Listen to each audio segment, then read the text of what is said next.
Então, hoje, na advocacia moderna, é preciso se antecipar aos fatos com as técnicas da investigação defensiva, e não é só na área penal. Por isso que eu creio que hoje todos vão ser brindados com a palestra do nosso amigo Gabriel Bulhões, e ele vai mostrar que a investigação defensiva ela se presta a todos os ramos do direito empresarial, no âmbito corporativo, e eu tenho certeza que eu acho que todos hoje vão ter uma nova visão de como trabalhar antecipadamente determinadas provas, determinados fatos, através de técnicas de investigação defensiva, em todas as áreas, desde a trabalhista até a tributária. Então, Gabriel, eu passo a palavra a você, dizendo que eu estou muito honrado que você possa aí nos brindar com os seus conhecimentos. Boa noite, doutor Carlos, tudo bem? Boa noite a todo mundo que está acompanhando de casa. Eu queria dizer inicialmente que Desculpa, é uma grande honra e uma felicidade.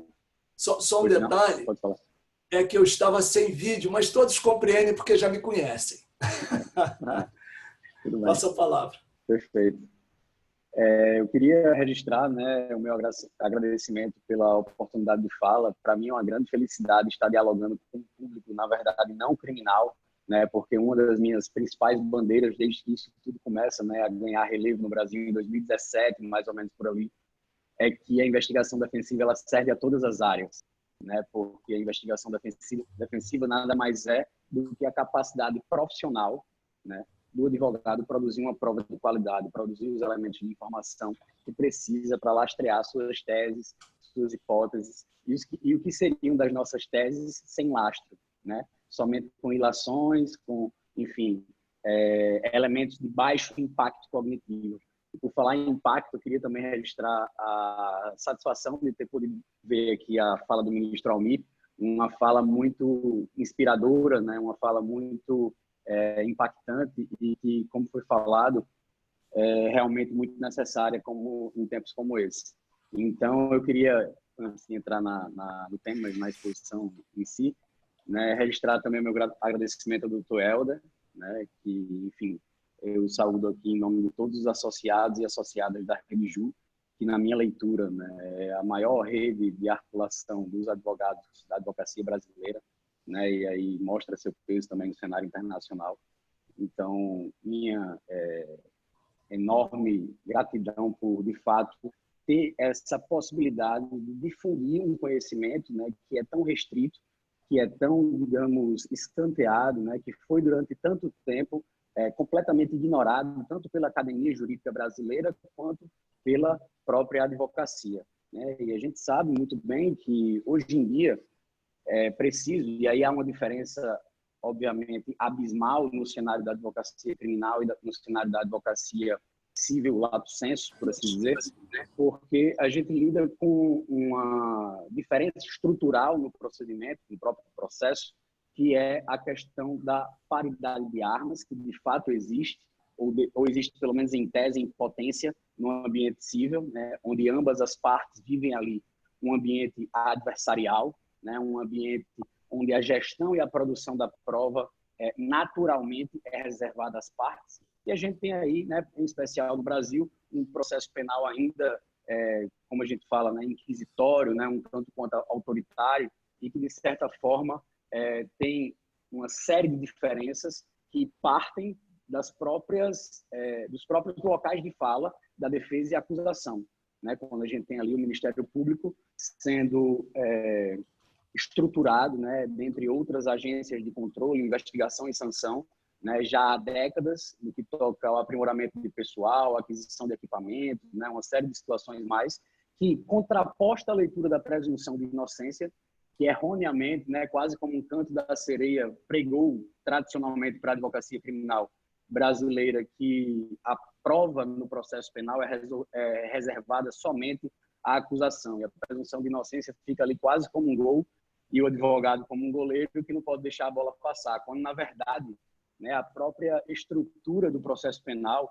né, quando permite que o juiz tenha um contato muito anterior com a tese acusatória, com as provas, né, enfim, cautelares as mais diversas produzidas ainda em etapa pré-processual, né, e aí um detalhe que no mundo inteiro a atuação do juiz na etapa pré-processual, né, com qualquer cautelar que seja, probatória, pessoal, enfim, patrimonial, ela vai, na verdade, excluir a competência daquele juiz para o julgamento da causa. No Brasil ocorre exatamente o inverso, né, fixa a competência através do Instituto da Prevenção, né, um erro do sistema, né, que permite muitas distorções na prática, e a gente poderia ir para estudos da psicologia cognitiva e do testemunho, né? A gente tem aí um fenômeno que já está sendo discutido no direito da dissonância cognitiva, né? Que é um fenômeno humano, não somente aplicado aqui ao nosso ambiente jurídico, que quando a pessoa adere a uma hipótese, qualquer que seja ela, e se aplica a tudo na nossa vida, a gente sente um desconforto em tudo que contradiz aquela crença e passa a racionalizar ela, escantear ela e tudo mais. Então, a gente tem aí essas diferenças, digamos assim, brutais entre os cenários. Por isso, eu vou aqui, né, seguir uma linha, né, uma fala que tenta fazer esse recorte, mas que não antes de entrar no cenário brasileiro, eu poderia deixar de abordar aonde já se faz isso há algum tempo, né? Então, a gente precisa de algum modelo, de uma experiência comparada que seja, e a gente tem dois grandes exemplos que o modelo italiano e o modelo norte-americano nos trazem, cada um com as suas peculiaridades, né? Aí representando as duas grandes famílias e tradições jurídicas que a gente tem, de base continental, romano-germânica e de base anglo-americana. Então, a gente tem aí, começar pela Itália, então a gente tem um ambiente italiano que é muito mais similar, inclusive em termos culturais, institucionais, ao nosso ambiente brasileiro. Pessoal, eu esqueci de dizer que eu tenho um filho que de vez em quando está a trabalho aqui e eu preciso, às vezes, dar uma atenção a ele. Mas, enfim, eu vou tentar continuar aqui, ver se ele quer pegar um brinquedo que faz barulho ali, que eu já tinha tirado de propósito. Então, na Itália, como no Brasil acontece a Lava Jato, aconteceu lá a operação... Pessoal, só um instantinho, tá?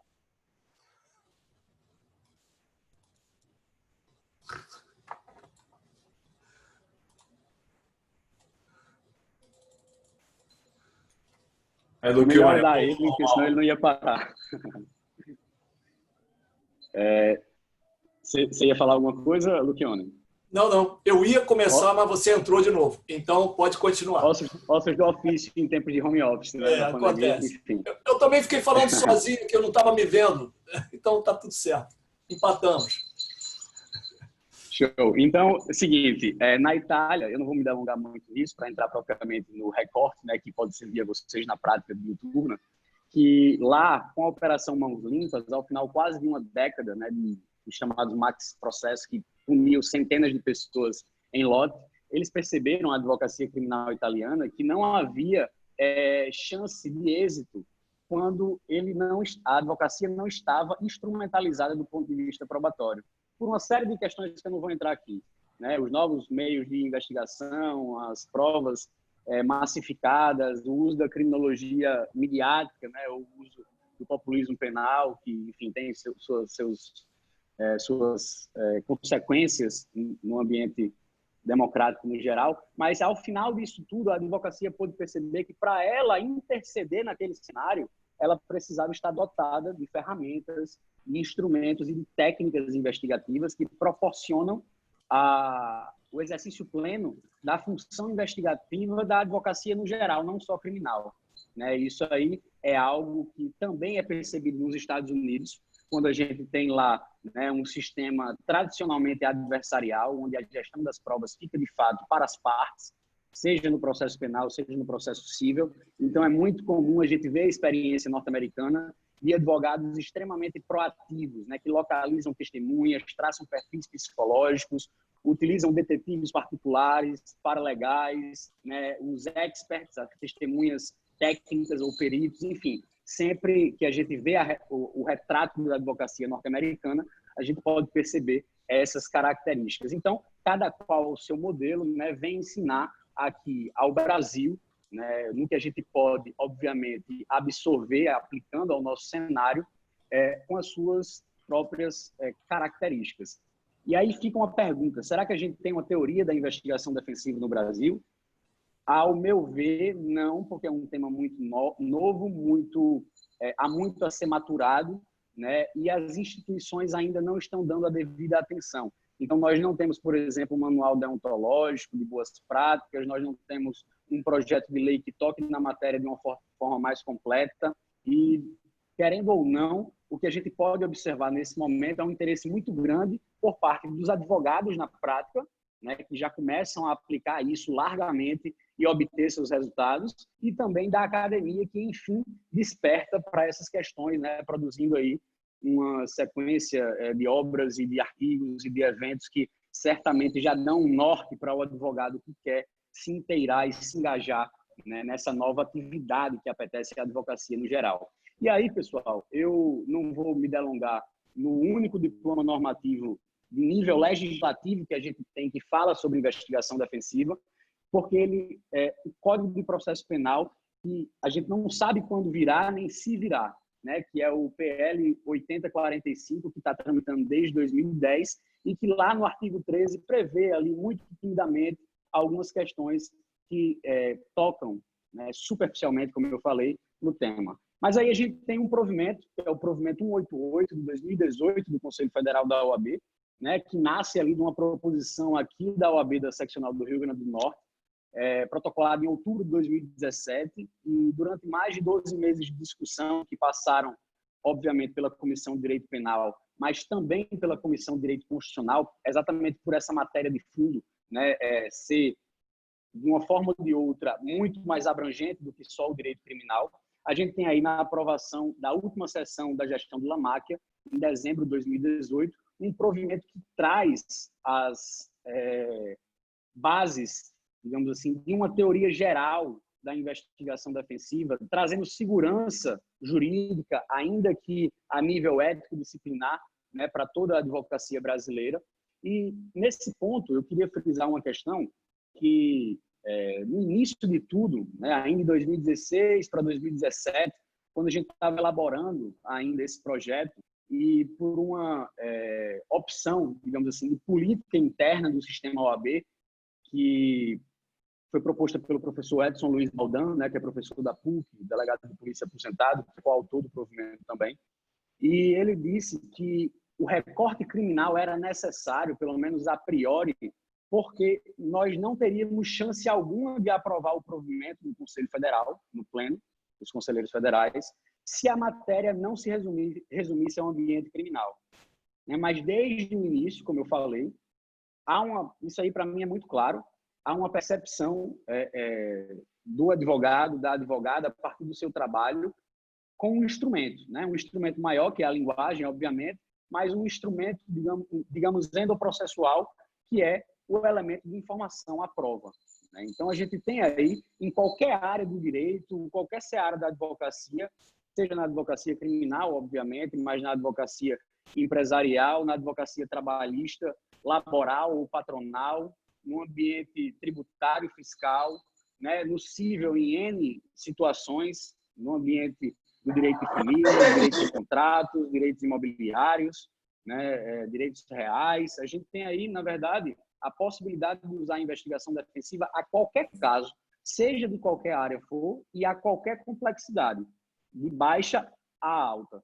Né? Então, nós temos aí, no provimento 188, já passando a ele, né, uma espécie de principiologia, que não entra nas minúcias do como investigar, mas prevê, por exemplo, alguns fundamentos de base constitucional, etc., como, por exemplo, o princípio da igualdade, né, que aí, transplantado para um ambiente processual, pode garantir que as partes estejam dotadas de ambas da mesma capacidade, né, de postular, de produzir os elementos que embasam as suas teses. A gente tem aí um aprimoramento necessário da administração da justiça, né, e a advocacia alçada a uma função essencial à justiça, lá no artigo 133, ela também pode contribuir efetivamente, né, nesse cenário, em qualquer que seja o ambiente, porque a gente tem um ganho qualitativo quando a gente instrumentaliza uma parte, ou ambas as partes, no ambiente civil, né? Quando a gente instrumentaliza elas da melhor capacidade de provar aquilo que se alega, né? Então, a gente tem aí um ganho qualitativo da prestação jurisdicional. As decisões elas vão ser melhores, né, em termos de fundamentos, etc.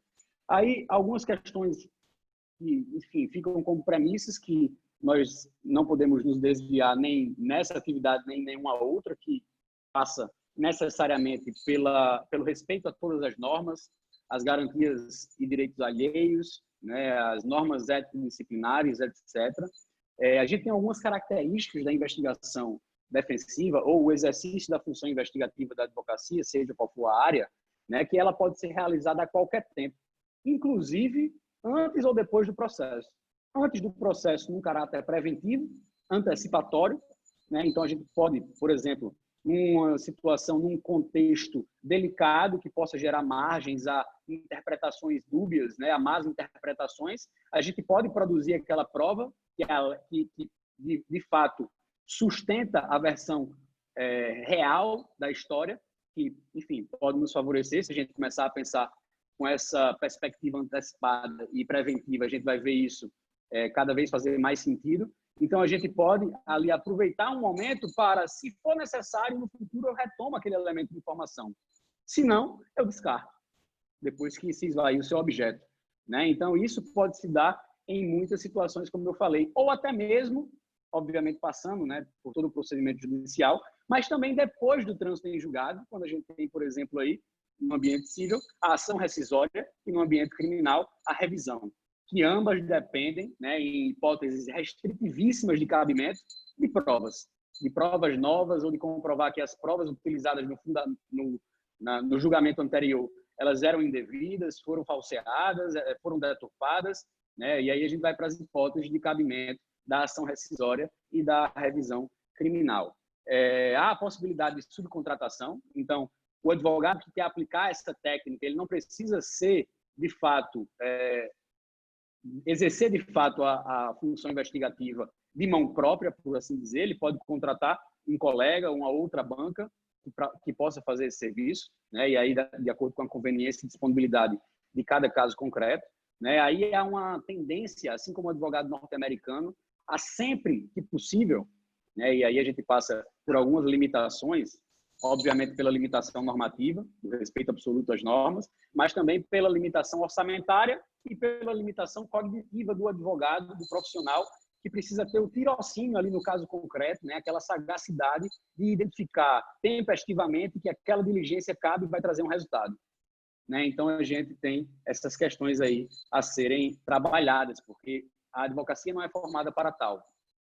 Esse é um tema que não está sendo discutido na faculdade ainda de hoje. Então, os profissionais, ainda no futuro próximo, não estarão formados para isso, né? Então, a gente precisa, de fato, se preocupar com todas essas questões. E aí, obviamente, como a gente não tem ainda um marco legal que diga como, quando isso deve ser apreciado, né, valorado, etc., nós devemos ter uma preocupação em todos os níveis com a documentação, registro, né, da cadeia de custódia daquela prova, etc. Eu sei que não é um tema muito afeito ao direito civil, mas para quem for exercer a investigação no ambiente corporativo, precisa saber o que é isso, né? O registro de como, quando, onde, por quem, por qual método, como ficou armazenado aquele elemento de informação, aquela prova.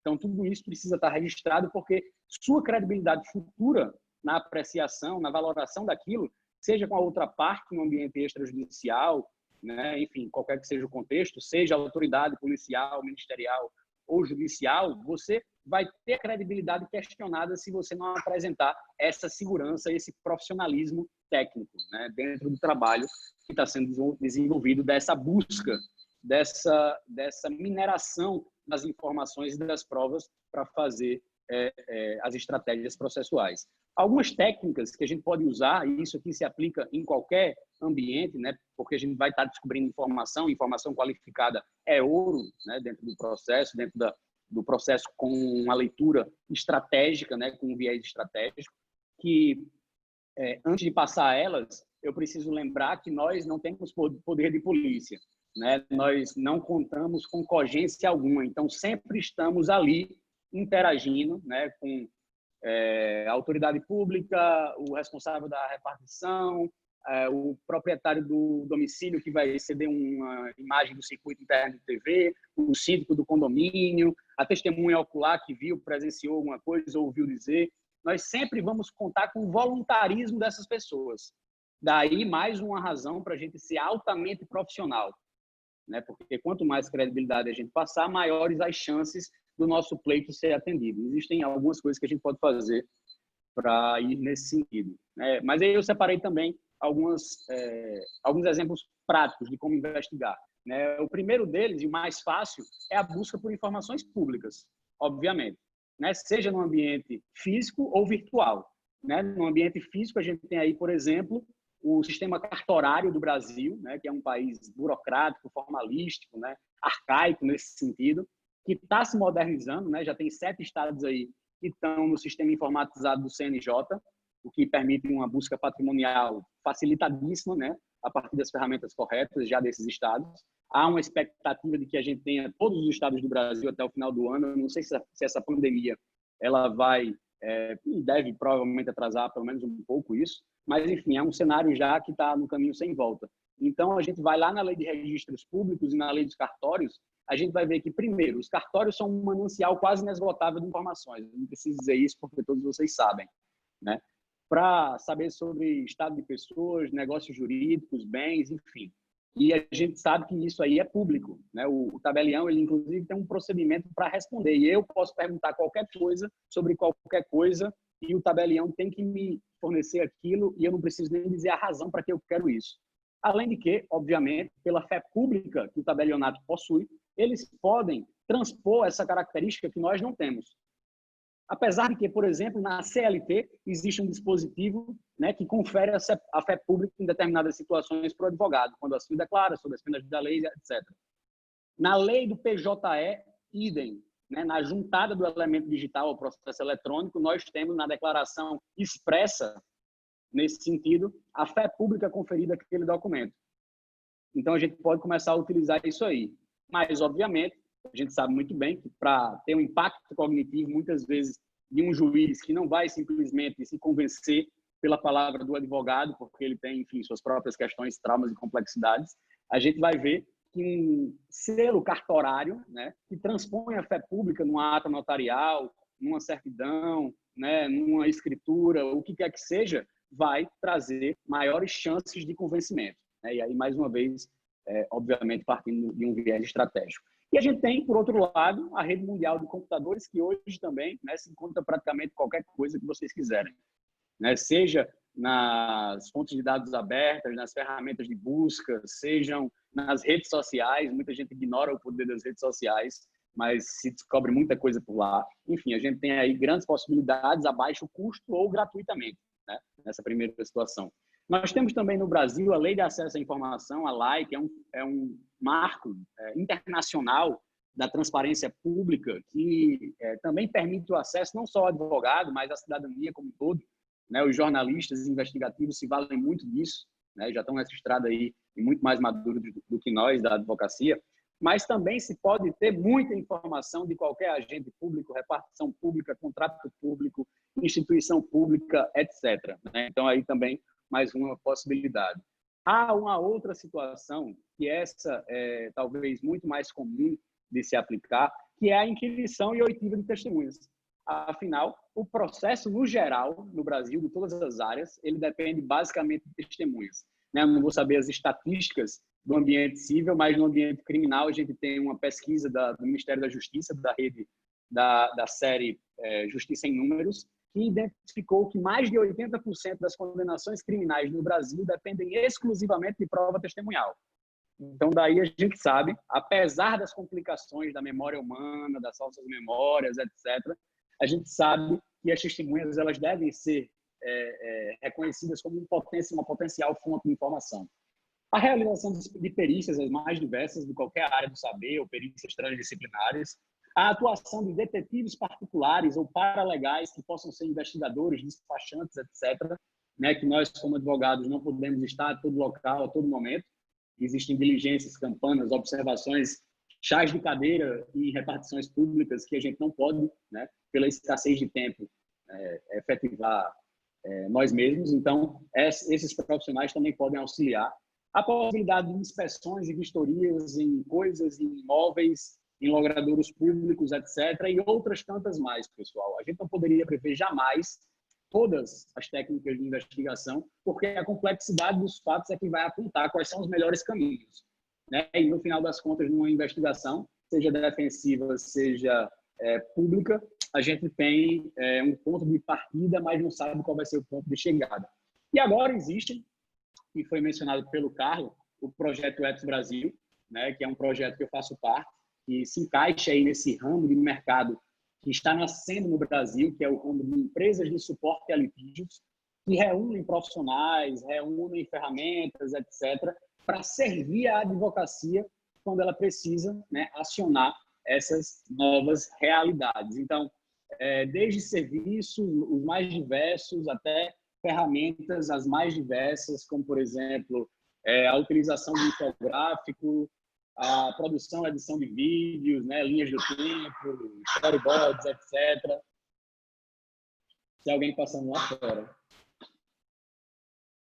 Enfim, as ferramentas de mineração de dados, né, data mining, que aí abrangem centenas de fontes de informação, a extração de metadados em arquivos digitais, a reprodução simulada de qualquer contexto em realidade 3D, em realidade aumentada, né, a possibilidade de fazer as perícias técnicas clássicas, como, por exemplo, a perícia grafotécnica, a perícia papiloscópica, a documentoscópica, né, a utilização de profissionais os mais diversos para consulta, elaboração de pareceres e assessorias em várias situações de auditorias, enfim, economistas, atuários, contadores, enfim, os profissionais que forem necessários, equipes de levantamento de informação de campo, como os detetives, né, a computação forense ou digital diligence, e aí se pode também ter um sem número de situações, até a possibilidade de se analisar, por exemplo,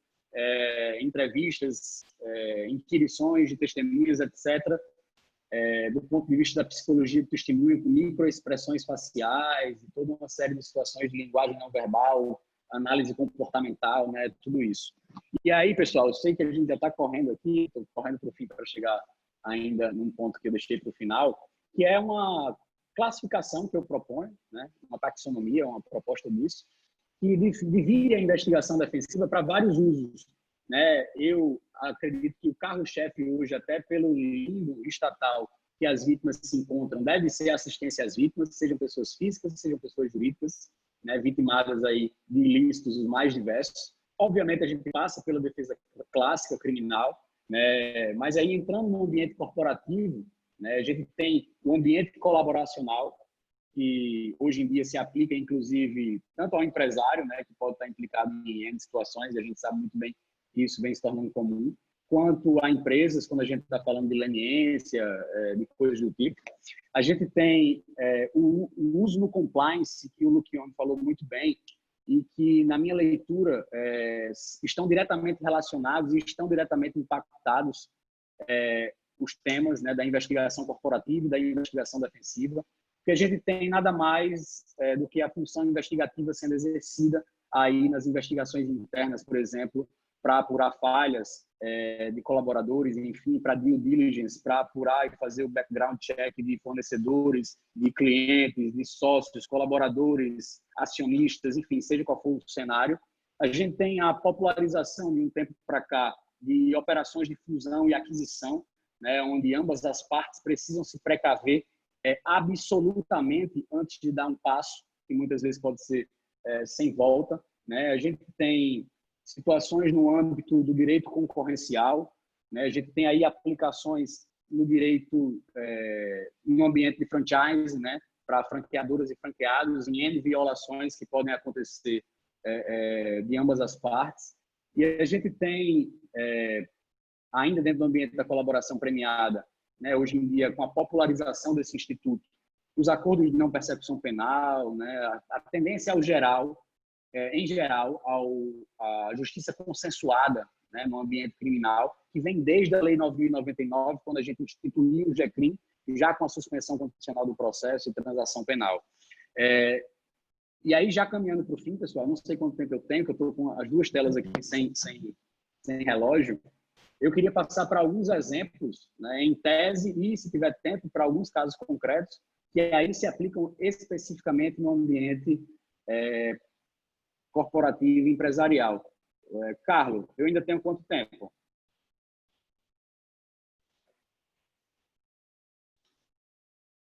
Tá sem microfone.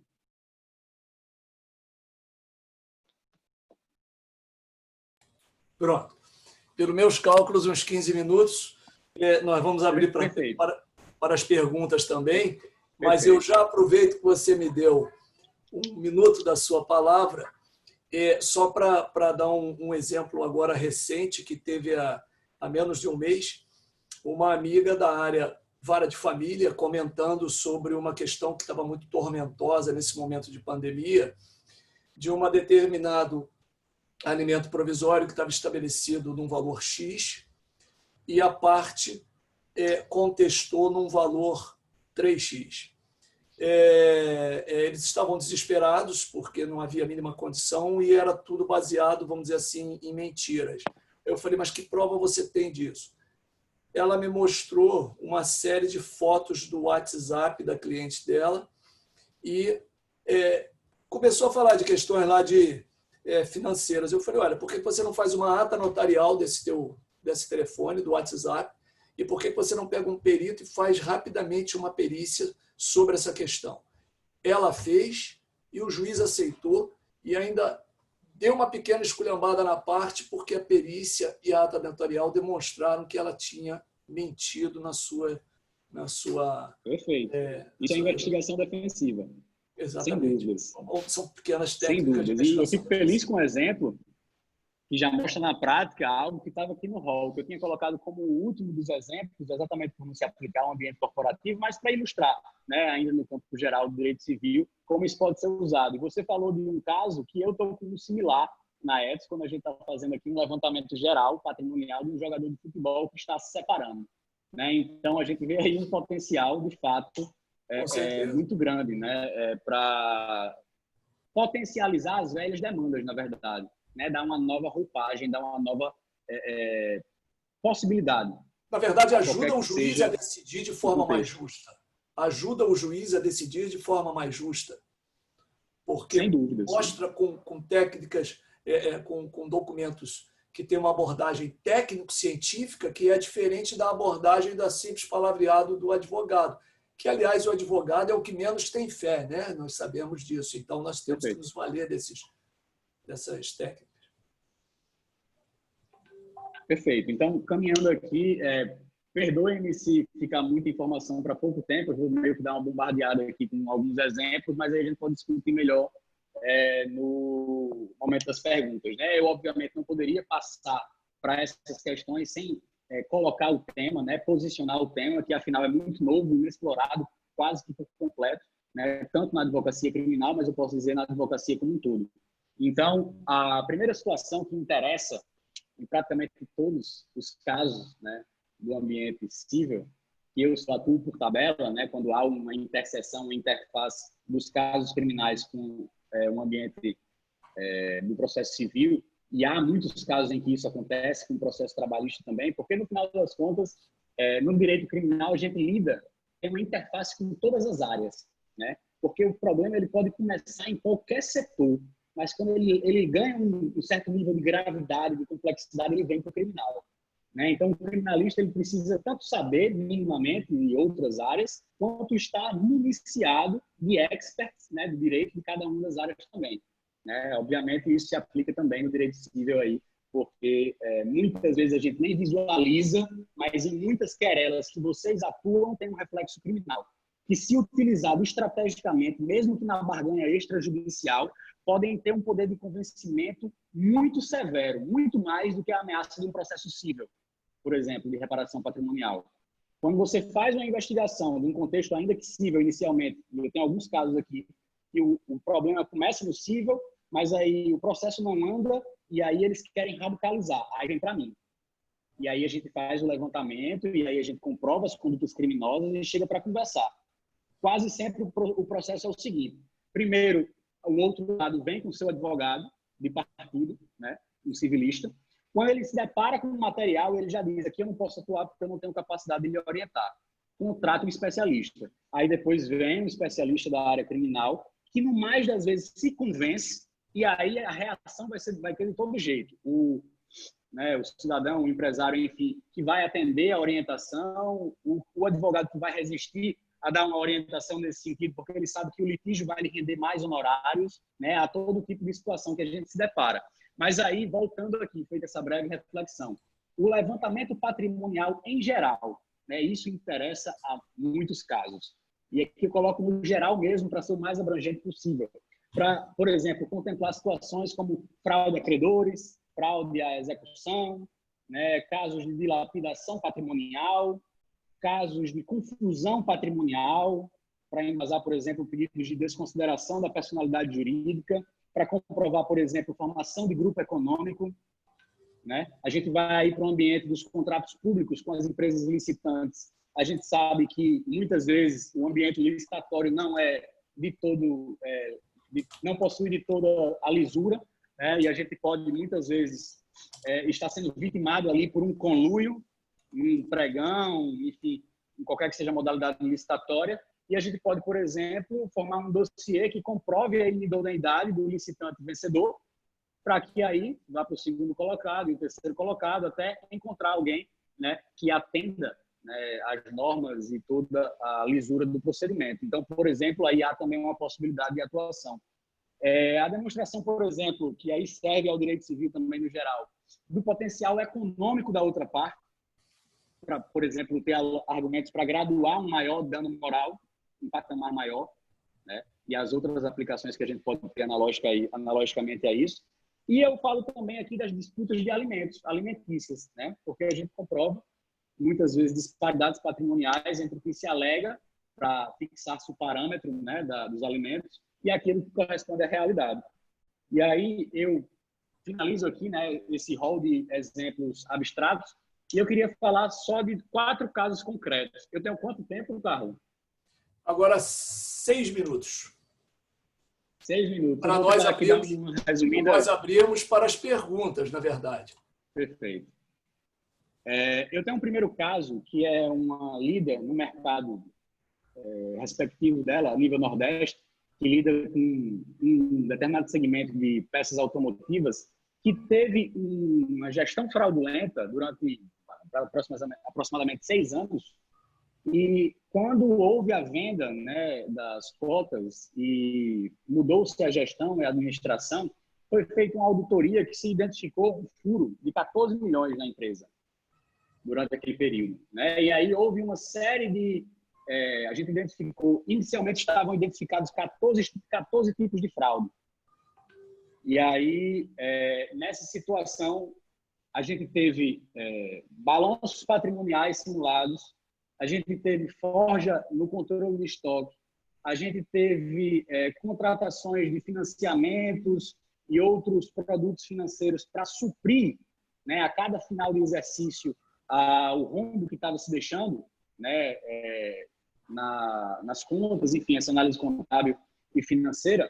A gente tinha, por exemplo, isso aí não foi na auditoria, né? Depois a gente identificou não só as 14, mas 40 no total fraudes, né? Que aumentou aí esse prejuízo, né? O valor da causa em algumas vezes, né? Chegando a uma questão bem, digamos assim, relevante, que de fato só foi possível porque houve isso de uma forma muito perdurada, né? Ao longo dos anos, e porque o ramo respectivo tem uma margem absurda de lucro. E aí, atrelado a um engendro para sonegação fiscal, evasão de divisas, crimes concorrenciais. Só para vocês terem uma ideia, a gente identificou 12 outras pessoas jurídicas que foram estruturadas apenas para auxiliar as fraudes, né? Então, a gente tinha, por exemplo, folha de pagamento de outras empresas estranhas a essa, sendo pagas com o faturamento da outra empresa. A gente tinha produtos sendo vendidos em larga escala, abaixo do preço de custo, sendo adquiridos por um preço surreal, de tão maior do que a média do mercado era, né? Entre outras situações as mais diversas. E aí, ao final de cada ano, né, a contabilidade criativa lá, que também é partícipe, coautora, na verdade, de tudo isso, ela fazia um cálculo estimado, se fazia um financiamento e se injetava o valor respectivo, aquele buraco das contas, ano após ano, ano após ano. Né? Isso aí para maquiar os balancetes, os SPEDs e tudo isso. Então, quando a gente entregou o caso, que inclusive está em andamento ainda, né? A gente promoveu um inquérito defensivo com mais de 2.000 laudas, com um laudo contábil de mais de 100 páginas, e a gente fez 12 infográficos que resumia tudo isso. Que a toda a oportunidade que a gente teve com a autoridade policial ou na barganha extrajudicial, Ministério Público, juízo, etc., a gente conseguiu explicar tudo isso a partir desses 12 planners, né? Papéis plotados, né? Em plotagem, daqueles papéis grandões, que resumiam todo o fluxo de pessoas, de valores, de coisas, né? Etc. Então, a gente deu uma reviravolta, né? Digamos assim, um processo civil que já estava parado há mais de 2 anos, sem conseguir ainda sequer estabelecer um domicílio para intimações.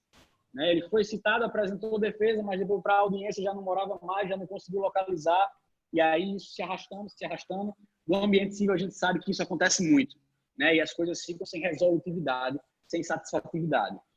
Para não me delongar muito, vou passar o outro, que foi de uma rede de lanchonetes, inclusive uma rede de franquia, que foi vítima de uma extorsão, que resultou inclusive em uma sequência de ações penais, por parte de um auditor fiscal que fez uma extorsão e não teve o sucesso. E, em contrapartida, teve uma represália de uma série de autuações, uma série de autos, né, de infração fiscal, tributária, e isso depois foi comprovado a partir, isso aí dentro de um processo, foi um fio da meada em um dos processos, foi-se comprovada que, com base na lei de acesso à informação, a gente obteve essa informação. Que essa prática já tinha sido motivo de advertência e suspensão do auditor, do respectivo auditor que tinha feito aquelas autuações. E aí, com esses elementos de reforço, a tese do empresário ganhou relevo, ganhou sentido, resultando numa absolvição, né, de mérito ao final do processo. Eu tenho um caso também aqui no estado vizinho, na Paraíba, em João Pessoa, de um grupo de noruegueses que passaram a investir na construção civil. E eles contrataram um determinado profissional que se apresentava como corretor de imóveis, administrador e integrante de uma empresa que tinha advogados e engenheiros, mas nada disso foi confirmado pelos noruegueses. Na verdade, assim, até conversando com os noruegueses, a gente vê que há uma completa inaptidão para uma pessoa, sei lá, de uma cultura de um país nórdico vir para cá fazer negócios no Brasil. Né? A chance dele ser enrolado, infelizmente, é muito grande, porque ele não sabe nem o que é a burocracia, ele não sabe nem para que funciona, só para vocês terem uma ideia. Esse grupo de noruegueses foi convencido, e é quase caricato isso, realmente, mas eles foram convencidos de que não deveriam abrir contas bancárias, nem em nome de pessoas jurídicas, nem em nome de pessoas físicas aqui, porque senão eles teriam que pagar um preço, né, um valor de tributação que inviabilizaria o negócio. Eles fizeram o bicho-papão do leão brasileiro aqui do nosso fisco, né? E aí eles foram convencidos a deixar toda a movimentação passar pelas contas bancárias desse, digamos assim, encarregado, né, do empreendimento aqui em João Pessoa. E, enfim, ao longo de 4 empreendimentos, né, isso aí perdurou durante alguns anos também, eles foram sempre convencidos a reinvestir a totalidade dos valores apurados para fazer um condomínio maior. Fizeram primeiro um condomínio de meia dúzia de casas, apuraram os valores, reinvestiram, fizeram um pequeno condomínio de 3 andares, 4 andares, não me lembro, tiraram, reinvestiram, fizeram um condomínio maior e depois ainda fizeram um prédio de, enfim, considerável alcance lá numa área nobre de João Pessoa, no Altiplano. Para quem conhece, vai saber qual é o bairro. E aí, ao final de tudo isso, quando eles já não aguentavam mais tanta desculpa, né, tanta falta de profissionalismo na prestação de contas, na transparência, etc., eles se mobilizaram todos, vieram para o Brasil, e aí, na conversa, né, que tiveram decisiva, o encarregado, ele simplesmente disse que havia perdido todos os valores. E aí disse que não tinha mais. Ligou aquele botão, certo? E disse, isso, vão atrás do direito de vocês, e, enfim. Da mesma forma, isso aí se iniciou um processo civil, que também não teve qualquer eficácia, né, que se arrastava durante algum tempo. E aí nós fizemos uma investigação defensiva em parceria com a Delegacia de Defraudações da Paraíba, né, com um delegado muito engajado, um cearense que é radicado na Paraíba. E ele visualizou ali tudo que a gente apresentou e tudo mais. A gente fez um trabalho de campo, de particulares, perícia contábil, né, uma série de levantamentos. Enfim, isso resultou em bloqueio de todos os bens do encarregado, do outro, que ele não era corretor de imóveis, mas tinha um corretor que trabalhava com ele, né? Então, dele, do corretor, de todos os familiares que se tinham notícia deles, e gerou prisão dos dois e busca e apreensão em 6 endereços. Certo? Isso aí foi o resultado que ainda foi possível, porque houve dilapidação patrimonial, se esvaiu a maior parte do patrimônio, 80% do prejuízo, enfim, mas foi ainda o que em tempo se conseguiu fazer. E um último exemplo, eu sei que meu tempo já estourou, Luciano, mas só para não perder aqui o fio da meada e expor tudo que eu preparei aqui para esse momento, que é um caso de uma franquia nacional de pratarias. Sabe esses quiosques que tem em shoppings, né, em galerias, etc., que vai lá e tem um cordão de prata, borda o nome da pessoa no dirigente na hora, etc. Pronto. Estava vendo em uma das filiais, não vou dizer qual é o estado também para enfim, não entrar nesse mérito, que estava vendendo um produto falsificado dentro do quiosque. Ela era uma franqueada e ela tinha uma série de obrigações no contrato de franchise, dentre eles, obviamente, vender o produto original, né? E eles estavam vendendo, houve algumas denúncias para a franqueadora e eles pediram para a gente fazer um levantamento de informações. A gente fez uma série uma série de vendas, de compras simuladas, né, com registro tanto contato telefônico quanto presencial, né, com toda a observância da cadeia de custódia, daqueles elementos. Então, aqueles achados, né, aquelas compras que, enfim, provam o que a franqueadora queria, foram periciados, etc., né? A gente atuou com câmera escondida, em boné, em caneta, em relógio, em chave de carro, esse tipo de coisa, né? Fez algumas ligações monitoradas e isso foi motivo suficiente para eles tomarem as medidas que eles quiseram. Isso aí no âmbito não criminal, certo? Isso aí foi uma querela resolvida no ambiente civil. Então, com isso, eu finalizo aqui a exposição, sem antes mandar aqui um forte abraço para o meu amigo conterrâneo, Rodrigo Camargos, né, que acredito que está aqui presente ainda. E eu queria agradecer ainda também a companheira de escritório do Carlos Lucchione, a Michelle Aguiar, por ter feito essa ponte, né, Carlos, para a gente ter iniciado aqui esse contato. Então, fica aqui meu agradecimento, pessoal. Eu estou à disposição de todos vocês, espero ter contribuído em alguma coisa aqui nessa brilhante noite de trabalho. Devolvo a palavra ao Dr. Carlos Lucchione. Nós que agradecemos aí a exposição. Nós temos algumas perguntas, na verdade, tem algumas perguntas. Eu já inicio aqui. Qual é a diferenciação entre a investigação defensiva e a investigação interna no âmbito corporativo? Na minha leitura, de investigação defensiva, eu acho que a diferença entre gêneros e espécies. Não acho que sejam situações, obviamente que a gente vai ter em cada espécie suas particularidades, né? Então, no ambiente corporativo, se eu estou fazendo investigação interna e eu quero usar, por exemplo, como prova o telefone funcional, o e-mail funcional, eu posso usar.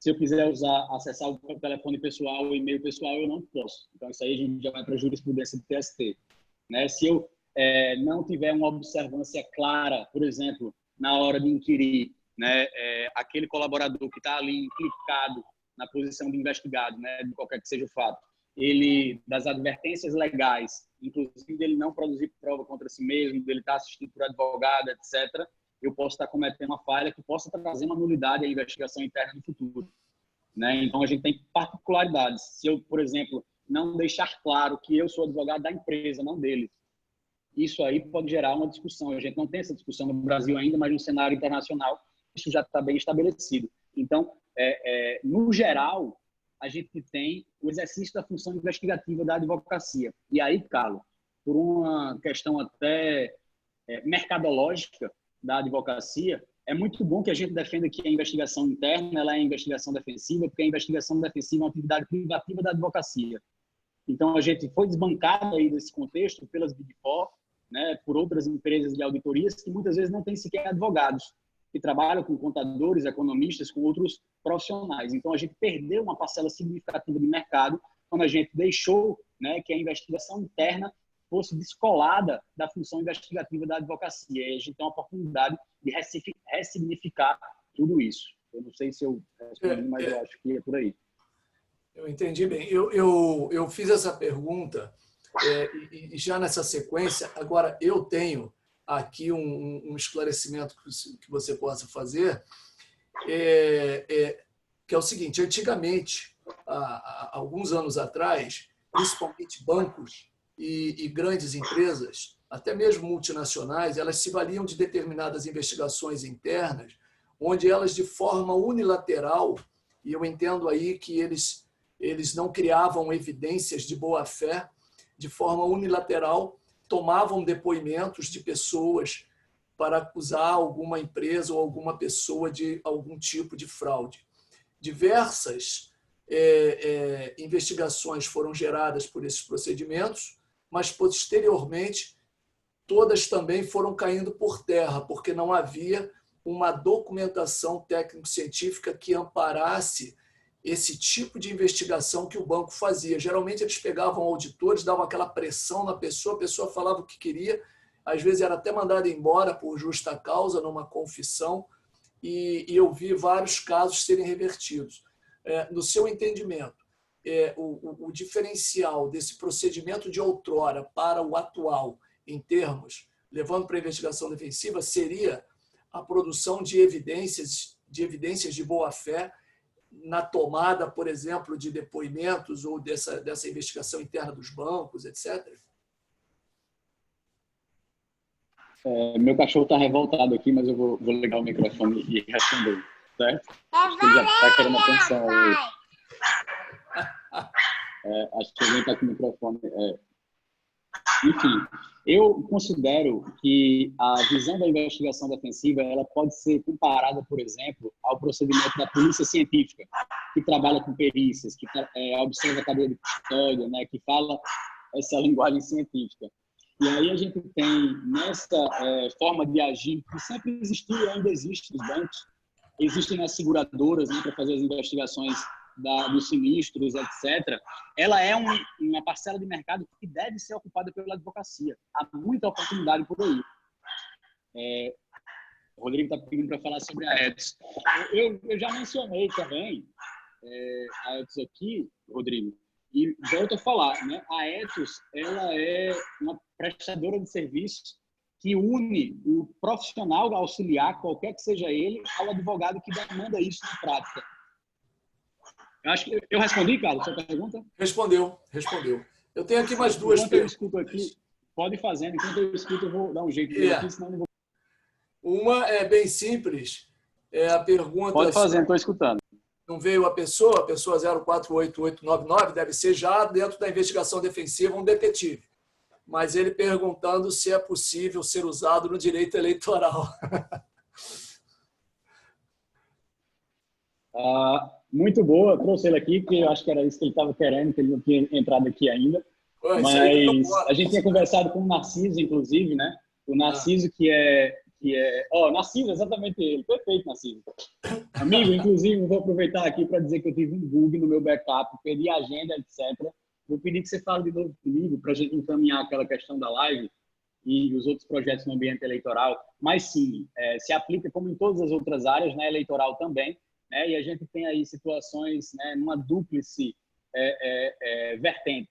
A gente tem, de um lado, o trabalho que pode ser feito preventivamente aos candidatos para blindá-los em prestação de contas ou em ações de impugnação de candidatura, em ações de impedimento da diplomação, enfim, da posse, o que for.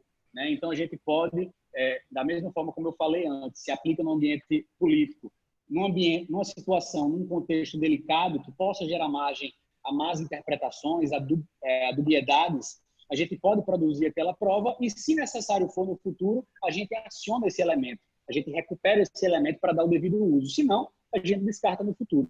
E da mesma forma, ao revés, a gente pode fazer o dossiê, né, do alvo, no caso aí o candidato opositor, que não estiver seguindo a linha, né? Então, para formar um arcabouço de convicção probatório, para barrar uma candidatura, para fazer uma denúncia no Tribunal de Contas, esse tipo de coisa. Então, se aplica e se aplica bem, e a advocacia, de certa forma, já fez isso.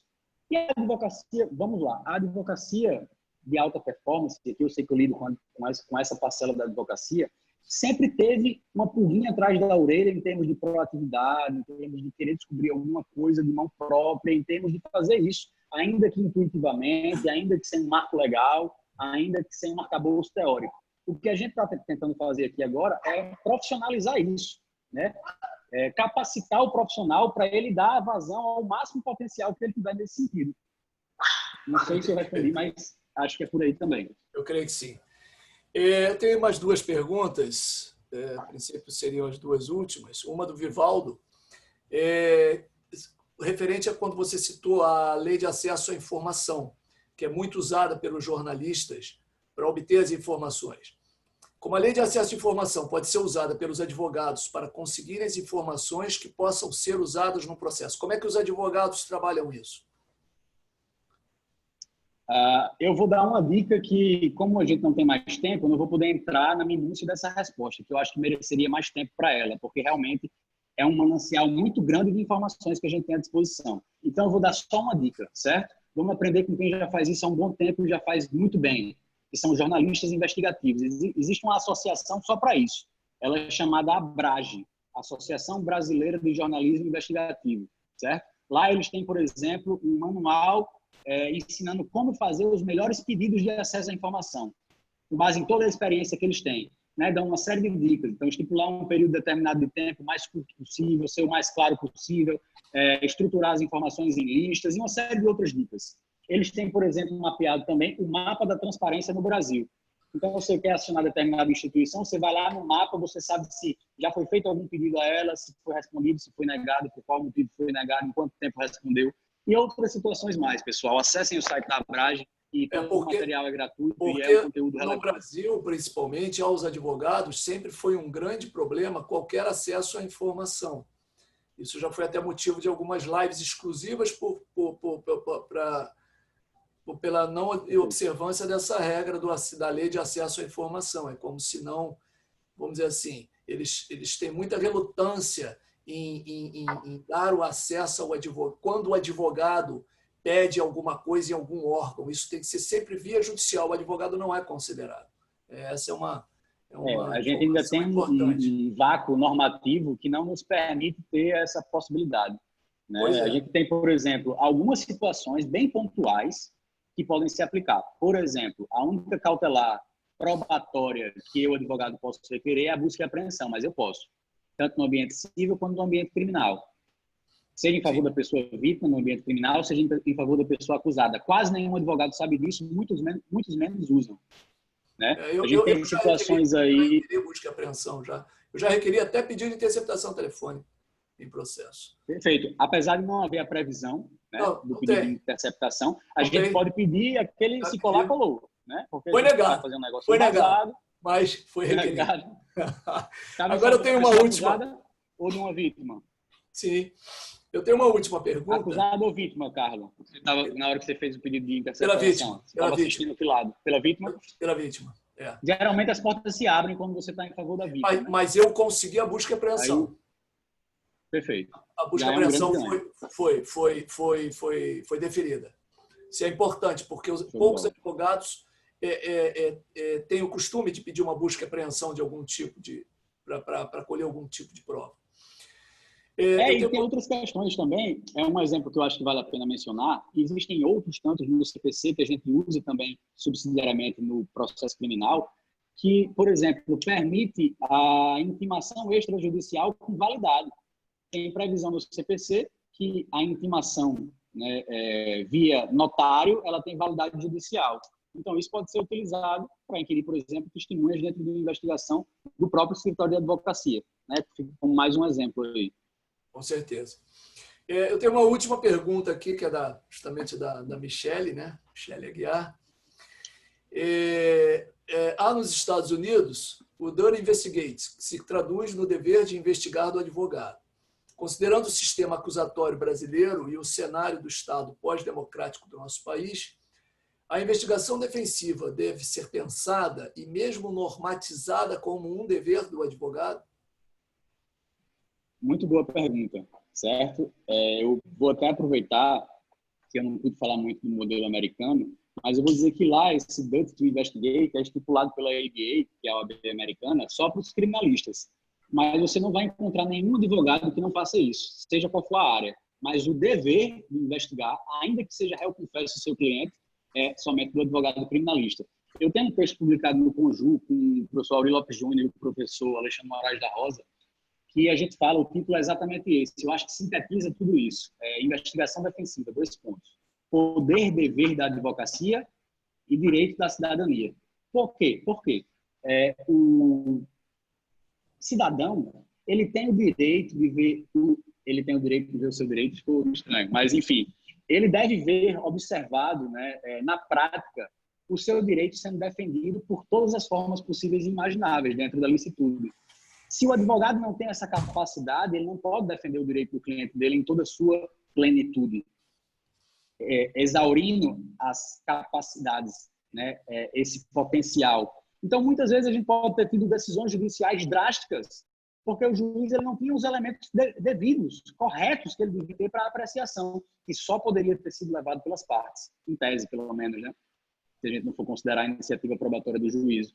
Então, acredito eu que ainda no modelo brasileiro, sem uma previsão específica, a investigação do advogado é, sim, além de um direito prerrogativa, a que nos cabe, né, é também um dever ético, um imperativo ético de nossa parte, para poder fazer valer, né, a confiança em nós depositada, desde a Constituição até o nosso cliente.